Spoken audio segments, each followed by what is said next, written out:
Example 13.2 एक aerospace company है, वो एवेल्यूएट कर रही है दो ऑल्टरनेटिव्स। एक है ऑटोमेटिक फीड मशीन है और दूसरी मैनुअल फीड मशीन है फॉर अ फिनिशिंग प्रोसेस। ठीक है, जो ऑटो फीड मशीन है उसकी जो कॉस्ट है वो है $23,000 और जो उसकी सेल्वेज वैल्यू है, मतलब मशीन की लाइफ ख़त्म होने के बाद जब उसको सेल करते हैं उसकी वैल्यू है $4,000 और जो मशीन की लाइफ है वो है 10 साल और मशीन को ऑपरेट करने के लिए सिर्फ 1% की ज़रूरत है, जो कि $12 पर आवर के रेट से पैसे लेगा ऑपरेट करने के। और जो मशीन का एक्सपेक्टेड आउटपुट है, जो भी वो फीड मशीन है, जो भी वो काम कर रही है, वो है 8 टन्स पर आवर। ठीक है, और एनुअल ऑपरेशनल और मेंटेनेंस वगैरह का जो ख़र्चा है वो है $3500 इस मशीन के ऊपर। ठीक है, ये ऑटो मशीन का हो गया। अब मैनुअल का है, जो मैनुअल मशीन है वो सस्ती है थोड़ी, $8000 और उसकी कोई सेल्वेज वैल्यू नहीं है, मतलब उसकी रीसेल वैल्यू कुछ भी नहीं है लाइफ ख़त्म होने के बाद। और जो उसकी लाइफ है मशीन की वो 5 साल है। आउटपुट है उसका 6 टन्स पर आवर और 3 वर्कर चाहिए होंगे इस मशीन को ऑपरेट करने के लिए और हर वर्कर $8 पर आवर के हिसाब से काम करेगा। और जो मशीन की एनुअल स्लैश मेंटेनेंस जो भी कॉस्ट है वो $1500 है। और जो प्रोजेक्ट जो भी है, ये इनका प्रोजेक्ट, ये लोग एक्सपेक्ट कर रहे हैं कि ये जनरेट करे 10% का रिटर्न सालाना।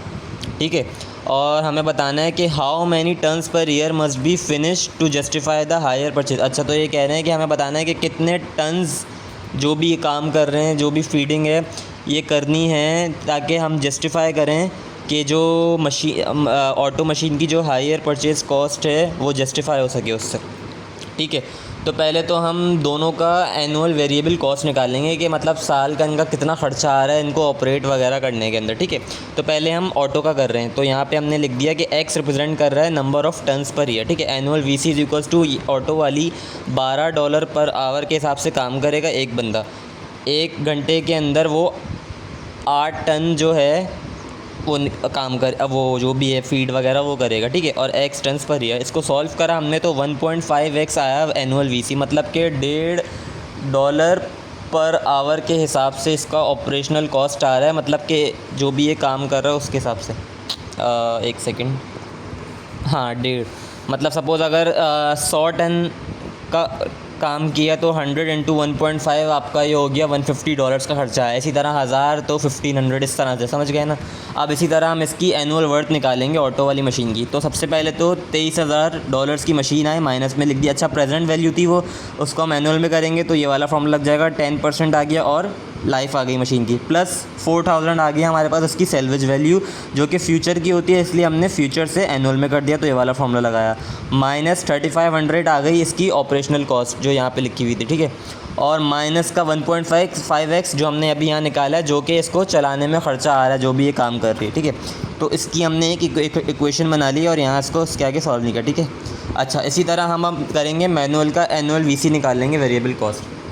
तो यहाँ पे $8 पर आवर के हिसाब से काम हो रहा है, लेकिन 3 ऑपरेटर है, मतलब 8 3 24 और 1 घंटे के अंदर 6 टन और यही x टन्स पर है। तो इसका जो एनुअल VC आया वो 4x आया, मतलब कि बहुत ज़्यादा है ये ऑटो वाली से। 1.5 है इसका, इसका 4x है, मतलब कि अगर 100 टन का काम कर रही है तो 100 इंटू 4 $400 का ख़र्चा आ रहा है इसके ऊपर। अच्छा, तो अब इसका भी हम एनुअल वर्थ निकाल लेंगे, तो 8000 की इसकी कॉस्ट आ गई, जो कि हमने प्रेजेंट से एनुअल में कर लिया इस फॉर्मूले से। लाइफ इसकी 5 साल है तो यहाँ पे 5 है। इसकी कोई सेल्वेज वैल्यू नहीं है और इसका ऑपरेशनल जो कॉस्ट है मेंटेनेंस वो 1500 आ गई माइनस में, और माइनस आ गया इसका ये वाला ख़र्चा जो कि इसको काम में हो रहा है, वर्कर्स की कॉस्ट है और फलाना जो भी इसमें है। तो इसका एनुअल वर्थ आई है हमारे पास ये। अब हम इक्वेट करेंगे, बेसिकली हम एक break even point find out करेंगे अब यहाँ पे, इसलिए हमने दोनों इक्वेशंस को, ये वाली और ये वाली, इक्वल ले लिया ताकि हम सॉल्व करें। तो जब हमने इसको सॉल्व किया तो हमारे पास 1353 टन्स पर ईयर आई है एक्स की वैल्यू। इसका मतलब ये है कि अगर हम सालाना इतना टन काम निकलवा रहे हैं तो ये दोनों मशीन पैसों खर्चे के हिसाब से बराबर काम कर रही हैं।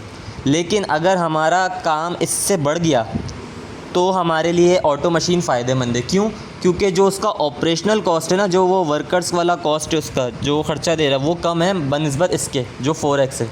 लेकिन अगर हम साल का इतना ही कर रहे हैं तो दोनों ठीक हैं, लेकिन अगर इससे ज़्यादा कर रहे हैं तो हमें फिर ऑटो वाली के ऊपर जाना पड़ेगा। ये लाइन जो है बुक के नीचे भी लिखी हुई है, मैंने यानी लिखी है। ओके।